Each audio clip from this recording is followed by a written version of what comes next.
चार मित्र। एक गांव में चार मित्र रहते थे।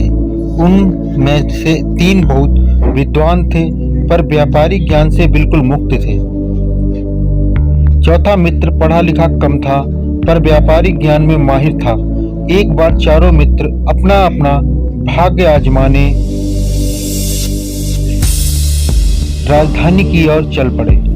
रास्ते में एक जंगल आया।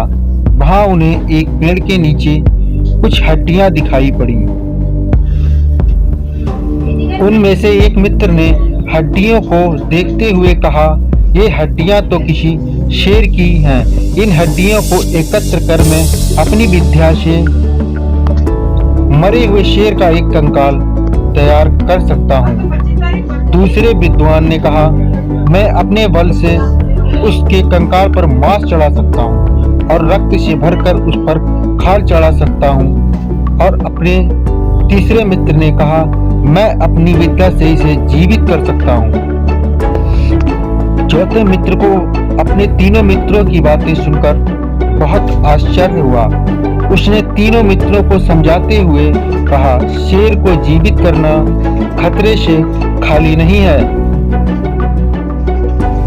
यह सुनकर पहले मित्र ने कहा, अरे यह तो मूर्ख है, इसे हमारे ज्ञान से जलन हो रही है। तीनों मित्रों ने उसका समर्थन किया। यह देखकर चौथा मित्र एक दौड़कर पेड़ पर चढ़ गया। तीनों मित्रों ने अपने अपने ज्ञान का प्रयोग किया। पहले मित्र ने उसकी सारी हड्डियां उठाकर कंकाल तैयार किया।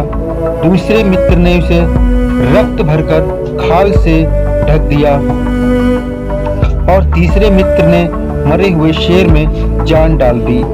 जान आते ही शेर दहाड़ता हुआ खड़ा हो गया और उन तीनों पर टूट पड़ा। तीनों मित्र वहीं ढेर हो गए। अपने ज्ञान और समझदारी के कारण चौथे मित्र की जान बच गई। शिक्षा ज्ञान का दुरुपयोग बड़ा ही खतरनाक होता है।